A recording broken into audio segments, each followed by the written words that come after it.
Hello बच्चों, आप सभी का हम एजुकेशन हब के ऑनलाइन प्लेटफॉर्म में हार्दिक स्वागत है। आज हम बात करेंगे एक्सरसाइज 1.2 के बारे में। इसका पहला क्वेश्चन क्या बोला है कि सिद्ध कीजिए √5 एक अपरिमेय संख्या। देखो कैसे सिद्ध करते हैं कि √5 एक अपरिमेय संख्या है। तो देखो यहाँ से क्वेश्चन नंबर 1 स्टार्ट करते हैं। मान लेंगे जब भी कोई ऐसा क्वेश्चन दे तो मान लेना माना √5 एक परिमेय संख्या। कौन सी संख्या है? एक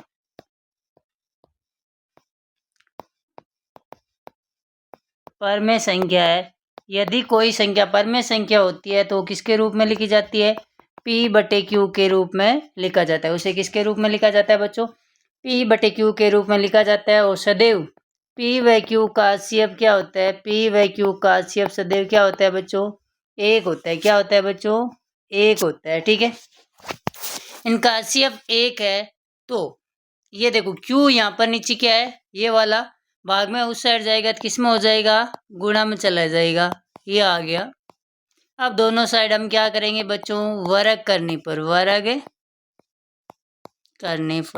वर्ग कर देंगे तो √5 का वर्ग कितना आ गया? 5। और Q का क्या आ गया? Q² बराबर क्या आ गया? P²। इसे हम दे देते हैं समीकरण नंबर 1। ठीक है बच्चों, अब देखो हमें लिखना क्या है यहाँ पर? P² से 5 P² 5 से विभाज्य है तो PB क्या होगा? 5 से विभाज्य होगा। क्या लिखना है? P² 5 से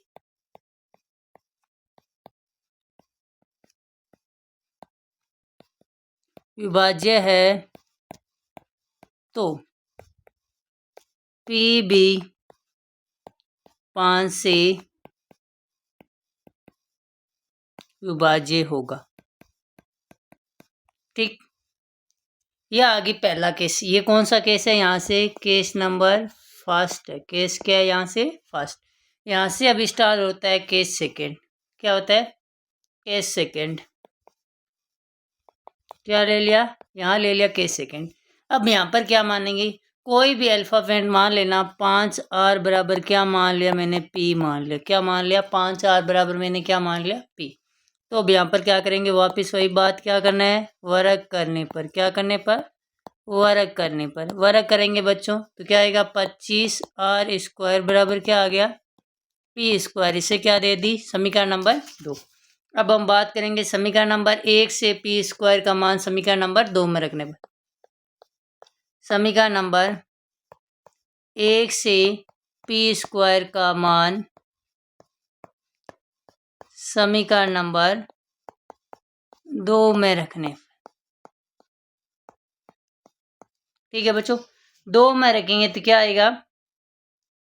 25R² बराबर क्या आ जाएगा? 5Q²। ये 5 गुना में इस साइड आएगा भाग में तो Q² बराबर क्या आ गया? 25R² बटे 5। ये 5 से गया एक बार, ये 5 से गया कितने बार? 5 बार। तो क्या आ गया? Q² बराबर कितना आ गया? 5R² आ गया। क्या आ गया बच्चों? 5R²। तो अब यही बात यहाँ पर लिखेंगे। Q² 5 से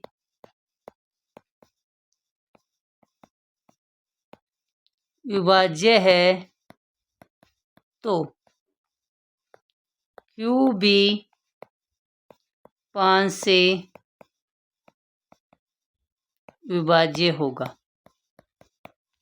देखो अब देखो दोनों का क्या आ रहा है? दोनों में क्या आ रहा है? P व Q दोनों 5 से विभाज्य है तो इनका HCF क्या आया? 5 आ रहा है। जो कॉमन होता है वही फैक्टर क्या कहलाता है? हमारा HCF कहलाता है। लेकिन हमने HCF क्या माना? 1 माना, जो क्या है? गलत है। जो हमने माना वो क्या हो गया बच्चों? गलत हो गया। जो हमने माना वो क्या हो गया? गलत हो गया। जो हमने माना उनका HCF 1 वो क्या आ गया? गलत हो गया। तो अब क्या लिखेंगे? अतः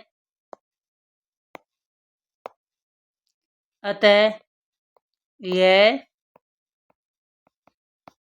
हमारी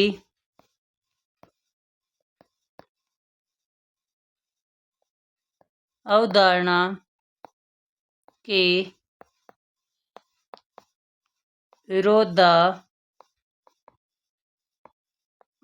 है, अर्थात अर्थात √5 एक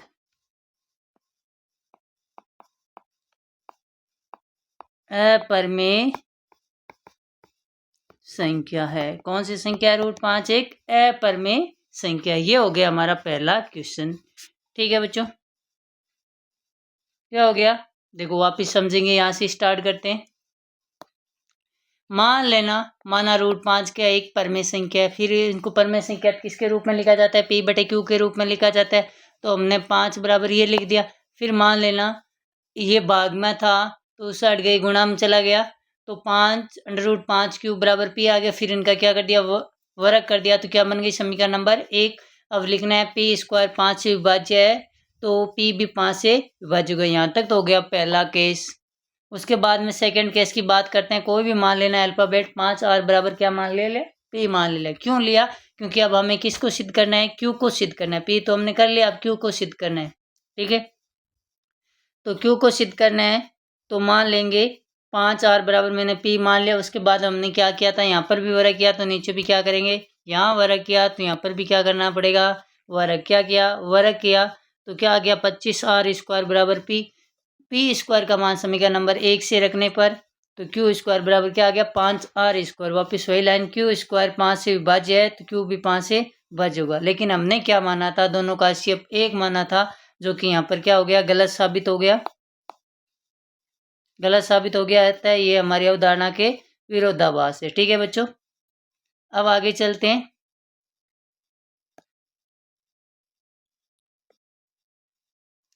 आगे चलते हैं क्वेश्चन नंबर 2 पर। क्या चलते हैं? क्वेश्चन नंबर 2 पर। 2 क्या कह रहे हैं? सिद्ध कीजिए सिद्ध कीजिए 3+2 √5 एक अपरिमेय संख्या है। सिद्ध करना है 3+2 √5 एक अपरिमेय संख्या। तो मान लेंगे, माना 3+2 √5 एक परिमेय संख्या है। कौन सी संख्या? एक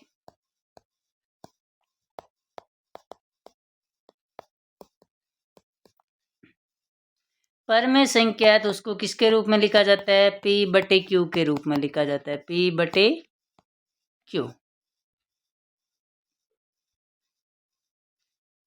P/Q के रूप में लिखा जाता है। ठीक है बच्चों, P/Q के रूप में लिखा जाता है। तो परिमेय और अपरिमेय संख्या अलग अलग करते हैं। ये 3 प्लस क्या उस साइड जाएगा, तो किसका हो जाएगा? माइनस का हो जाएगा। और ये 2 गुणा में इस साइड आएगा भाग में, तो √5 बराबर आ गया P/Q माइनस का 3/2।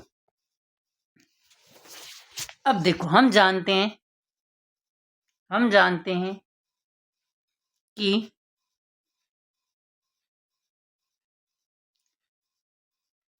P/Q माइनस का 3/2 एक क्या है? परिमेय संख्या। कौन सी संख्या? एक परिमेय संख्या है। चूंकि √5 एक क्या है? अपरिमेय संख्या। एक अपरिमेय संख्या। √5 क्या है? एक अपरिमेय। √5 क्या है बच्चों? एक अपरिमेय संख्या। √5 क्या है बच्चों? एक अपरिमेय संख्या है। ठीक है,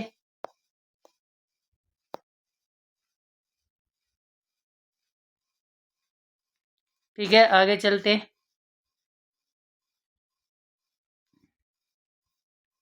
कभी भी परिमेय संख्या व अपरिमेय संख्या क्या नहीं होती है बच्चों? एक दूसरे के बराबर नहीं होती है। कभी भी परिमेय संख्या व अपरिमेय संख्या क्या नहीं होती है?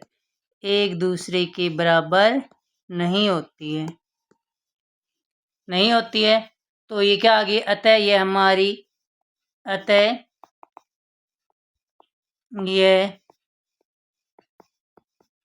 हमारी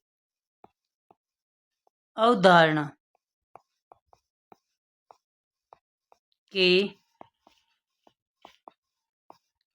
विरोधाभास है, अर्थात 3+2 √5 एक अपरिमेय संख्या है। क्या एक अपरिमेय संख्या है। ठीक है बच्चों, आगे बात समझें। आगे चलते हैं, क्वेश्चन नंबर 3 के बात करेंगे। अब आगे किसकी बात करेंगे? क्वेश्चन नंबर 3 के बारे में चर्चा करेंगे।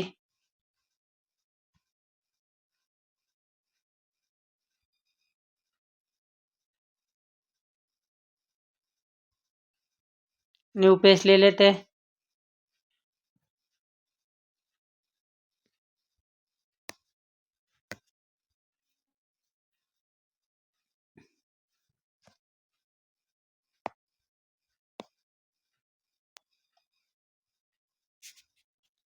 अब आगे बात करते हैं, क्वेश्चन नंबर 3 की बात करते हैं। 3 नंबर का पहला क्या कह रहा है? 3 का पहला क्या कह रहा है बच्चों? 3 का क्या कह रहा है? सिद्ध कीजिए कि 1/√3 एक अपरिमेय संख्या। तो मान लेंगे, माना, एक मिनट रुको,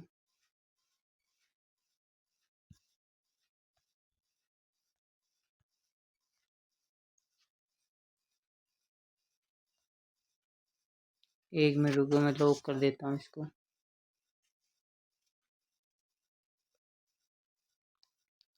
ठीक है, माना 1/√2 एक क्या, एक परमेय संख्या। क्या मान लेते हैं? एक परमेय संख्या। कौन सी संख्या मान लिया? एक परमेय संख्या। यदि ये परमेय संख्या है तो किसके रूप में लिखा जाएगा? P/Q के रूप में लिखा जाएगा। किसके रूप में लिखा जाएगा? P/Q के रूप में लिखा जाएगा। यदि P/Q के रूप में लिखा जाता है तो P/Q का HCF सदैव क्या होता है? हमने अभी पढ़ा था, P/Q का HCF सदैव क्या मानेंगे? हम 1 मानेंगे। ये √2 भाग में उस साइड आएगा गुणा में, ये Q गुणा में इस साइड भाग में इस साइड आएगा गुणा में। तो Q बराबर क्या आ गया बच्चों? √2P आ गया। क्या आ गया? √2P। जैसे हमने √5 का किया वैसे वैसे अब यहाँ पर हम कर लेंगे। किसका कर लेंगे? √2 का। तो क्या करेंगे यहाँ पर? हम करेंगे वर्ग करने पर। क्या?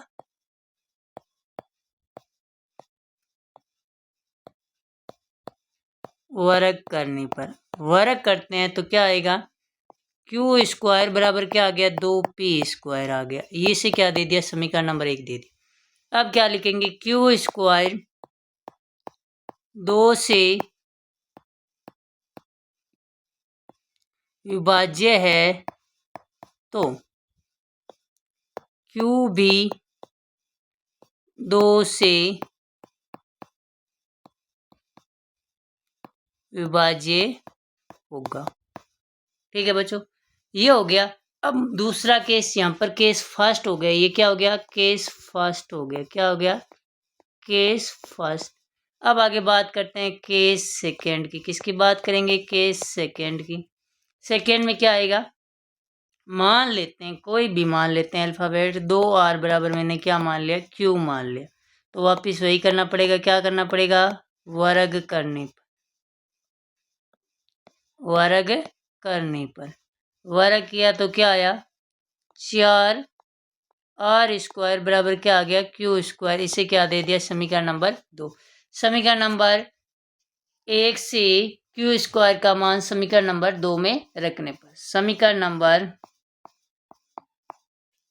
1 से Q² का मान समीकरण नंबर 2 में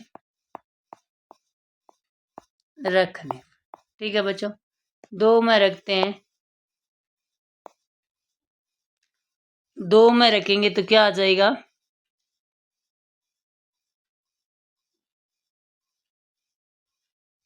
2 में रखते हैं तो क्या आ जाएगा?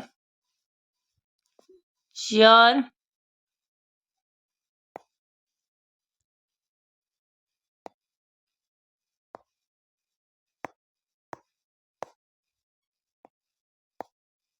4R² बराबर क्या आ गया? 4R² बराबर क्या आ गया? 4R² बराबर आ गया 2P²। 2P²। ये 2 गुणा में इस साइड आएगा भाग में, तो पी स्क्वायर बराबर क्या आ गया 4r² बटे 2। तो पी स्क्वायर बराबर क्या आ गया 2r² आ गया। क्या आ गया बच्चों 2r²। 2r² आ गया तो हम लिख देंगे, क्या लिख देंगे, वही बात जो क्यू के लिखे वही बात कहाँ पर लिखेंगे पी के लिए। पी स्क्वायर 2 से विभाज्य है तो पी भी 2 से विभाज्य होगा। यदि इन दोनों पी व क्यू 2 से विभाज्य है तो हमने क्या माना इनका HCF, हमने पी व क्यू का HCF कितना माना था 1 माना था। वो क्या हो गया गलत हो गया। क्या हो गया बच्चों गलत हो गया। ठीक है, मतलब जो हमने माना वो गलत माना। तो अब लिखेंगे क्या, अतः यह हमारी अवधारणा के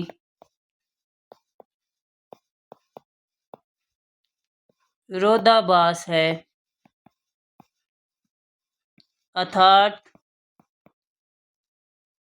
1/√2 एक अपरिमेय संख्या। कौन सी संख्या है एक अपरिमेय संख्या।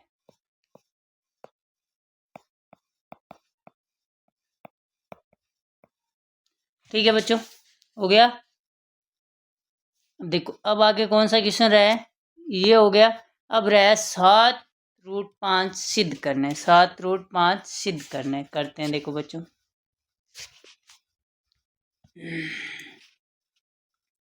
इसी का दूसरा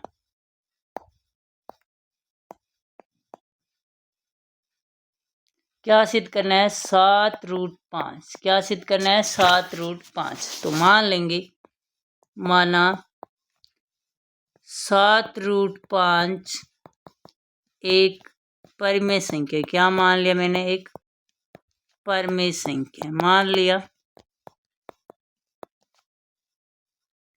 परिमेय संख्या माने उसका सदैव p/q के रूप में लिख सकते हैं हम। उसे किसके रूप में लिख सकते हैं p/q। सदैव p व q का HCF क्या होता है, क्या होता है 1 मानेंगे। ये 7 गुणा में इस साइड आएगा भाग में। अब हमें पता है p/q होती है वह क्या कहलाती है,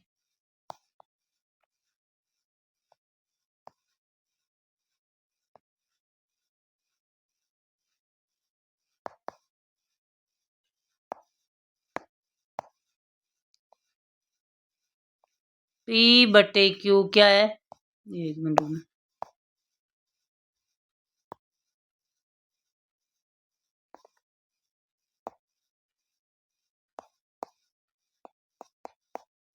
एक मिनट।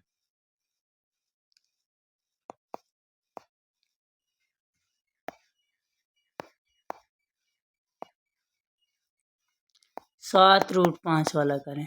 वापस देखो, माना 7√5 एक परिमेय संख्या है। क्या एक परिमेय संख्या है। मान लिया परिमेय संख्या है तो 7/7√5 को किसके बटे हम लिखेंगे p/q के रूप। p व q का HCF क्या होगा सदैव 1 होगा। कितना होगा 1। ये 7 गुणा में इस साइड आएगा भाग में √5 बराबर क्या आ जाएगा p/7q आ जाएगा। अब हम जानते हैं p/q क्या होती है एक परिमेय संख्या होती है। p/7q क्या है एक परिमेय संख्या। क्या एक परिमेय संख्या। कौन सी संख्या एक परिमेय संख्या। और चूंकि √5 क्या एक अपरिमेय संख्या। कौन सी संख्या पहले सिद्ध कर चुके हैं, √5 क्या एक अपरिमेय संख्या। कभी भी परिमेय संख्या व अपरिमेय संख्या क्या नहीं होती है एक दूसरे के बराबर नहीं होती है। अतः यह हमारी अवधारणा के विरोधाभास है,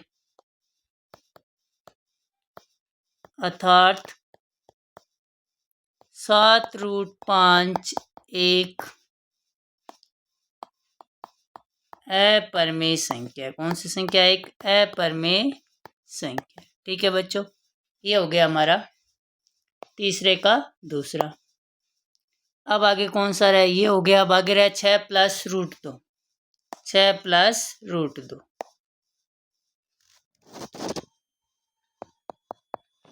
6 + √2 मानेंगे, माना 6 + √2 एक परमेय संख्या है। क्या मान लिया मैंने? एक परमेय संख्या है।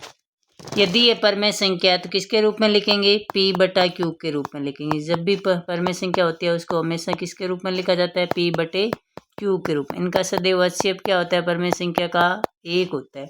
ये 6 प्लस क्या उस साइड गए? माइनस का।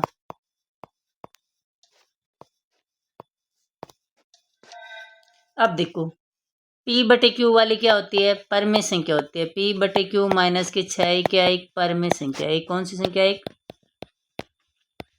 परमेय संख्या है। क्या है? एक परमेय संख्या है। यदि एक परमेय संख्या है और चूंकि हम जानते हैं √2 एक क्या है? अपरमेय संख्या। √2 एक अपरमेय संख्या है। कभी भी परमेय संख्या व अपरमेय संख्या क्या नहीं होती है बच्चों? एक दूसरे के बराबर नहीं होती। कभी भी एक दूसरे के बराबर नहीं होती है। अतः यह हमारी अवधारणा के विरोधाभास है। अर्थात 6 + √2 एक अपरमेय संख्या। कौन सी संख्या? एक अपरमेय संख्या।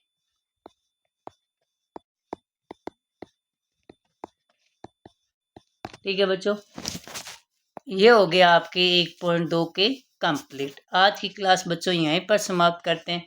ये क्लास आपको कैसी लगी कमेंट करके जरूर बताना। धन्यवाद।